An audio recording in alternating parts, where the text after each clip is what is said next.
Welcome to தாய் தமிழ் கதைகள் channel. புத்தகம் வாசித்தல் ஒரு நல்ல பழக்கம். இந்த சேனலில் புத்தகத்தில் இருக்கின்ற மாதிரியே பகிர்ந்திருக்கிறோம். கேளுங்க, லைக் அண்ட் சப்ஸ்கிரைப் பண்ணி எங்களுக்கு உங்களோட ஆதரவு கொடுங்க. புது வெள்ளம். அத்தியாயம் 9. வழிநடை பேச்சு. பாலாற்றுக்கு வடக்கேயுள்ள வறண்ட பிரதேசங்களிலேயே வந்தியத்தேவன் அதுகாரும் தன் வாழ்நாளை கழித்தவன் ஆகையால் ஆற்று வெள்ளத்தில் நீந்துவதற்கு அவனுக்கு தெரியாமல் இருந்தது. ஒரு சமயம் வடபெண்ணை கரையில் எல்லை காவல் புரிந்து வந்த போது குடிப்பதற்காக ஆற்றில் இறங்கினான். ஒரு பெரிய நீர்ச் சுழலில் அகப்பட்டு கொண்டான். அந்த பொல்லாத விஷமச் சுழல் அவனைச் சுற்றிச் சுற்றி வரச் செய்து வதைத்தது. அதே சமயத்தில் கீழேயும் இழுத்துக் கொண்டிருந்தது. சீக்கிரத்தில் வந்தியத்தேவனுடைய பலத்தையெல்லாம் அந்தச் சுழல் உறிஞ்சிவிட்டது.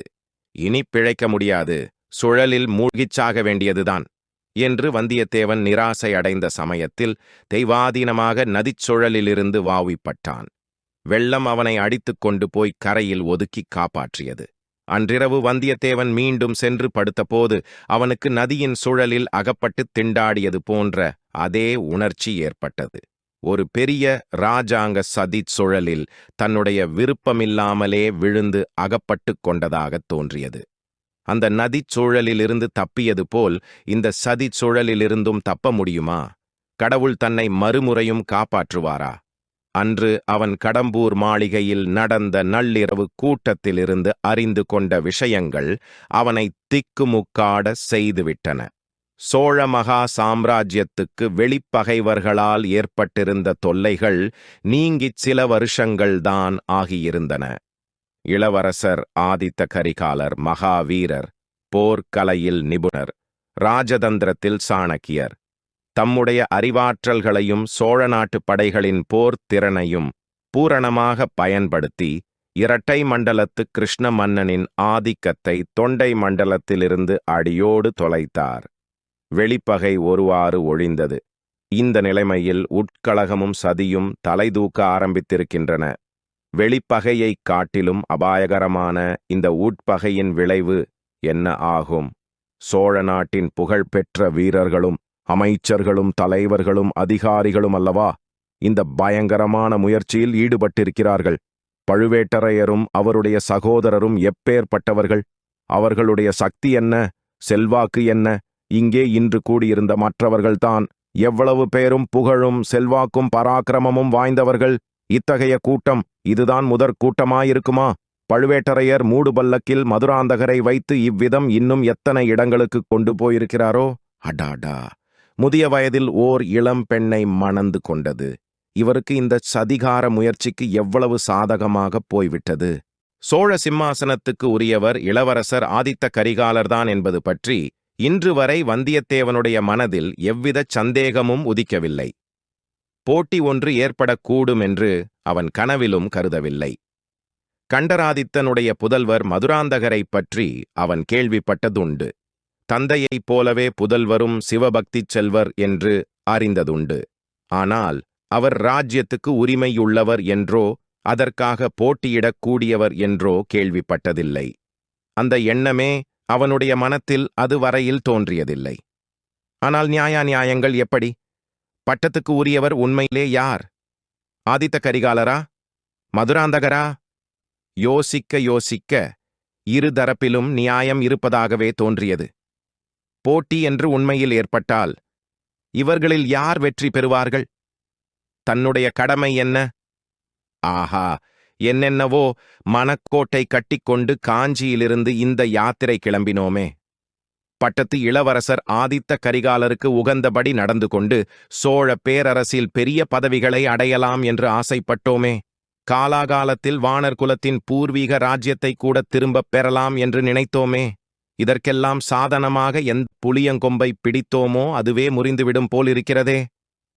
இத்தகைய சிந்தனைகளினால் வந்தியத்தேவன் 2ஆம் முறை வந்து படுத்த பிறகு வெகுநேரம் தூக்கம் பிடிக்காமல் திண்டாடினான். கடைசியாக இரவு 4ஆம் ஜாமத்தில் கிழக்கு வெளுக்கும் நேரத்தில் அவனுக்கு ஒருவாறு தூக்கம் வந்தது. மறுநாள் காலையில் உதய சூரியனுடைய செங்கிரணங்கள் சுளீரென்று அவன் பேரில் பட்டபோது கூட வந்தியத்தேவன் எழுந்திருக்கவில்லை. கந்தமாறன் வந்து தட்டி எழுப்பிய போதுதான் தூக்கிவாரி போட்டு கொண்டு எழுந்தான். ராத்திரி நன்றாய் தூக்கம் வந்ததா? என்று கந்தமாறன் விருந்தினரை உபசரிக்கும் முறைப்படி கேட்டான். பிறகு அவனாகவே, மற்ற விருந்தினர் எல்லாம் தூங்கச் சென்ற பிறகு நான் இங்கு வந்து பார்த்தேன். நீ நன்றாய் கும்பகர்ண சேவை செய்து கொண்டிருந்தாய் என்று சொன்னான். வந்தியத்தேவன் மனத்தில் பொங்கி எழுந்த நினைவுகளை எல்லாம் அடக்கிக் கொண்டு, குறவை கூத்து பார்த்துவிட்டு இங்கு வந்து படுத்ததுதான் தெரியும். இப்போதுதான் எழுந்திருக்கிறேன். அடாடா, இவ்வளவு நேரம் ஆகிவிட்டதே. உதித்து ஒரு ஜாமம் இருக்கும் போலிருக்கிறதே. உடனே நான் கிளம்ப வேண்டும். கந்தமாறா, குதிரையை ஆயத்தம் பண்ணும்படி உன் வேலைக்காரர்களுக்கு கட்டளையிடு என்றான். அழகாயிருக்கிறது. அதற்குள்ளே நீ புறப்படுவதாவது? என்ன அவசரம்? 10 நாளாவது இங்கே தங்கிவிட்டுத்தான் போக வேண்டும் என்றான் கந்தமாறன். இல்லை அப்பனே, தஞ்சாவூரில் என் மாமனுக்கு உடம்பு செவ்வையாக இல்லை. பிழைப்பதே துர்லபம் என்று செய்தி வந்தது. ஆகையால் சீக்கிரத்தில் அவரை போய் பார்க்க வேண்டும். உடனே புறப்பட வேண்டும் என்று ஒரே போடாக போட்டான் வல்லவரையன். அப்படியானால் திரும்பி வரும்போதாவது இங்கே சில நாள் கட்டாயம் தாமதிக்க வேண்டும்.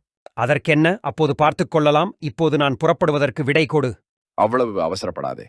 காலை உணவு அருந்திவிட்டு புறப்படலாம். நானும் உன்னுடன் கொள்ளிட நதி வரையில் வருகிறேன். அது எப்படி முடியும்? யாரோ பெரிய பெரிய விருந்தாளிகள் உன் வீட்டுக்கு வந்திருக்கிறார்களே, அவர்களை விட்டுவிட்டு? உன்னைவிட பெரிய விருந்தாளி எனக்கு யாரும் இல்லை என்று கூறிய கந்தன் மாறவேள் சட்டென்று நிறுத்திக் கொண்டான். வந்தவர்கள் பெரிய விருந்தாளிகள்தான். ஆனால் அவர்களை கவனித்துக் கொள்ள என் தந்தை இருக்கிறார். அரண்மனை அதிகாரிகளும் இருக்கிறார்கள்.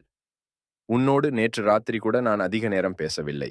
வழிநடையிலாவது சிறிது நேரம் உன்னோடு சல்லாபம் செய்தால்தான் என் மனம் நிம்மதியடையும். அவசியம் கொள்ளிடக்கரை வரையில் வந்தே தீருவேன் என்றான். எனக்கு ஆட்சேபம் ஒன்றுமில்லை. உன் இஷ்டம், உன் சௌகரியம் என்றான் வந்தியத்தேவன். ஒரு நாழிகை நேரத்துக்குப் பிறகு 2 நண்பர்களும் 2 குதிரைகளில் ஏறிச் சம்புவரையர் மாளிகையிலிருந்து புறப்பட்டுச் சென்றார்கள். குதிரைகள் மெதுவாகவே சென்றன. பிரயாணம் மிகவும் இன்பகரமாயிருந்தது. மேலக்காற்று சாலை புழுதியை வாரி அடிக்கடி அவர்கள் மேல் இறைத்ததைக் கூட அந்த நண்பர்கள் பொருட்படுத்தவில்லை. பழைய ஞாபகங்களைப் பற்றிய பேச்சில் அவ்வளவாக மனத்தை பறிகொடுத்திருந்தார்கள். சிறிது நேரத்துக்கெல்லாம் வந்தியத்தேவன் கூறினான். கந்தமாறா, உன் வீட்டில் ஒரே ஒரு இரவுதான் தங்கினாலும் அது எனக்கு எவ்வளவோ பயனுள்ளதாயிருந்தது. ஆனால் ஒரே ஒரு ஏமாற்றம். உன் சகோதரியைப் பற்றி வடபெண்ணை நதிக்கரையில் என்னவெல்லாமோ வர்ணனை செய்து கொண்டிருந்தாய். அவளை நன்றாய் பார்க்கக்கூட முடியவில்லை. உன் அன்னைக்குப் பின்னால் ஒளிந்து கொண்டு அவள் எட்டிப் பார்த்தபோது அவள் முகத்தில் 8 ஒரு பங்குதான் தெரிந்தது. நாணமும் மடமும் பெண்களுக்கு இருக்க வேண்டியதை விட உன் தங்கையிடம் சற்று அதிகமாகவே இருக்கிறது. கந்தமாறனுடைய வாயும் உதடுகளும் ஏதோ சொல்வதற்குத் துடித்தன. ஆனால் வார்த்தை ஒன்றும் உருவாகி வரவில்லை. ஆயினும் பாதகமில்லை. நீதான் நான் திரும்பி வரும்போது சில நாள் உன் வீட்டில் தங்க வேண்டும் என்று சொல்கிறாயே, அப்போது பார்த்து பேசிக்கொண்டால் போகிறது. அதற்குள் உன் தங்கையின் கூச்சமும் கொஞ்சம் நீங்கிவிடலாம் அல்லவா? கந்தமாறா, உன் சகோதரியின் பெயர் என்னவென்று சொன்னாய்? மணிமேகலை. அடடா, என்ன இனிமையான பெயர்! பெயரைப் போலவே அழகும் குணமும் இருந்துவிட்டால். கந்தமாறன் குறுக்கிட்டு, நண்பா, உன்னை ஒன்று வேண்டிக் கேட்டுக்கொள்கிறேன். என் தங்கையை நீ மறந்துவிடு. அவளைப் பற்றி நான் சொன்னதையெல்லாம் மறந்துவிடு. அவள் பேச்சையே எடுக்காதே என்றான். இது என்ன கந்தமாறா, ஒரே தலை கீழ்மாறுதலாயிருக்கிறதே. நேற்று இரவு கூட உன் வீட்டுக்கு நான் மருமகனாக வரப்போவதைப் பற்றி ஜாடையாகச் சொன்னாயே. அவ்விதம் நான் சொன்னது உண்மைதான். ஆனால் பிறகு வேறு நிலைமை ஏற்பட்டுவிட்டது. என் பெற்றோர்கள் வேறு இடத்தில் என் சகோதரியை கல்யாணம் செய்து கொடுக்க முடிவு செய்து விட்டார்கள். மணிமேகலையும் அதற்கு சம்மதித்து விட்டாள். வந்தியத்தேவன் மனத்திற்குள் மணிமேகலை வாழ்க என்று சொல்லிக் கொண்டான். மணிமேகலையை யாருக்கு கொடுக்க நிச்சயித்திருப்பார்கள் என்று ஊகிப்பதிலும் அவனுக்கு கஷ்டம் ஏற்படவில்லை. மூடு பல்லக்கிலிருந்து வெளிப்பட்ட இளவரசர் மதுராந்தகருக்குத்தான் நிச்சயித்திருப்பார்கள். மதுராந்தகருடைய கட்சிக்கு பலம் தேட இப்படியெல்லாம் உறவுகளையும் ஏற்படுத்துகிறார்களாக்கும். பழுவேட்டரையர் பொல்லாத கெட்டிக்காரர்தான்.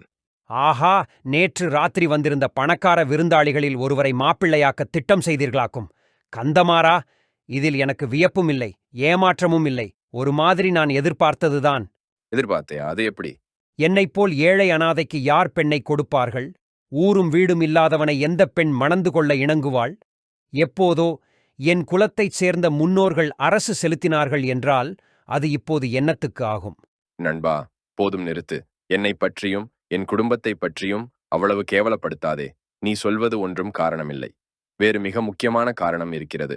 அதை அறிந்தால் நீயே ஒப்புக்கொள்வாய். ஆனால் அதை நான் இப்போது வெளிப்படுத்துவதற்கில்லை.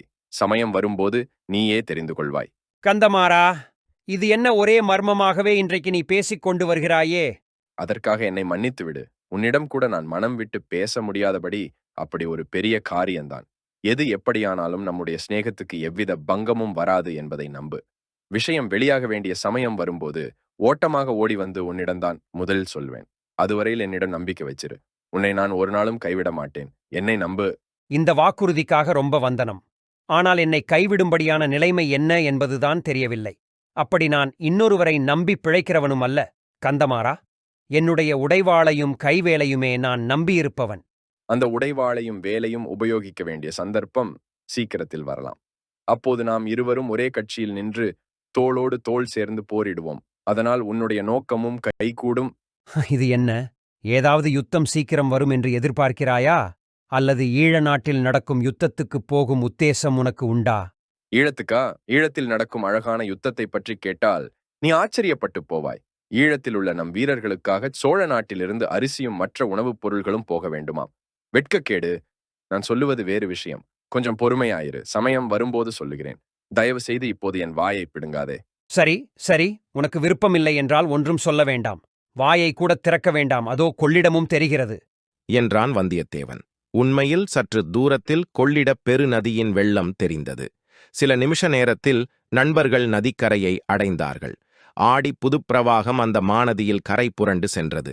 மறுகரை வெகு தூரத்தில் இருப்பதாகத் தோன்றியது. மறுகரையிலேயுள்ள மரங்கள் சிறிய செடிகளைப் போலிருந்தன.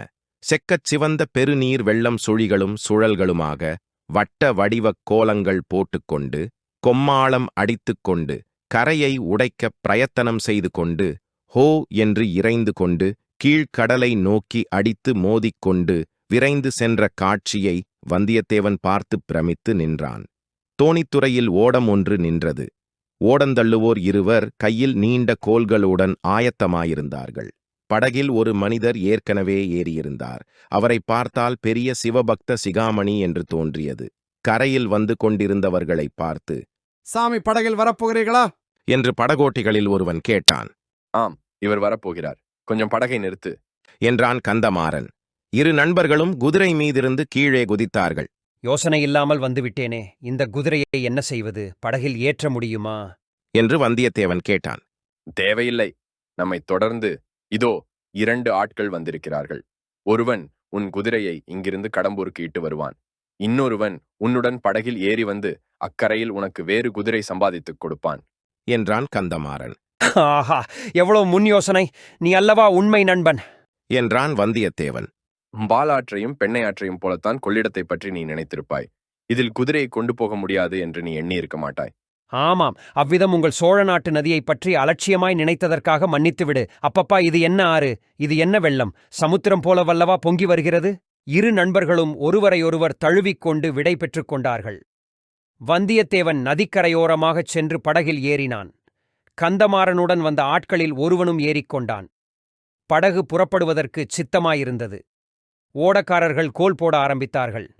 திடீரென்று கொஞ்ச தூரத்திலிருந்து, நிறுத்து, நிறுத்து, படகை நிறுத்து என்று ஒரு குரல் கேட்டது. ஓடக்காரர்கள் கோல் போடாமல் கொஞ்சம் தயங்கி நின்றார்கள். கூவிக்கொண்டு ஓடி வந்தவன் அதிவிரைவில் கரைக்கருகில் வந்து சேர்ந்தான். முதற் பார்வையிலேயே அவன் யார் என்பது வந்தியத்தேவனுக்குத் தெரிந்து போயிற்று. அவன் ஆழ்வார்க்கடியான் நம்பிதான். வருகிறவர் வைஷ்ணவர் என்பதை அறிந்ததும் படகிலிருந்த சைவர், விடு, படகை விடு. அந்த பாஷாண்டியுடன் நான் படகில் வரமாட்டேன். அவன் அடுத்த படகில் வரட்டும் என்றார். ஆனால் வந்தியத்தேவன் ஓடக்காரர்களைப் பார்த்து, கொஞ்சம் பொறுங்கள், அவரும் வரட்டும். படகில் நிறைய இடம் இருக்கிறதே, ஏற்றிக்கொண்டு போகலாம் என்றான். ஆழ்வார்க்கடியானிடமிருந்து நேற்றிரவு நிகழ்ச்சிகளைப் பற்றி பல விஷயங்களைக் கேட்டுத் தெரிந்து கொள்ள வந்தியத்தேவன் விரும்பினான். மீண்டும் சந்திப்போம். லைக் அண்ட் சப்ஸ்கிரைப் பண்ணி எங்களுக்கு ஆதரவு கொடுங்க. தேங்க்யூ.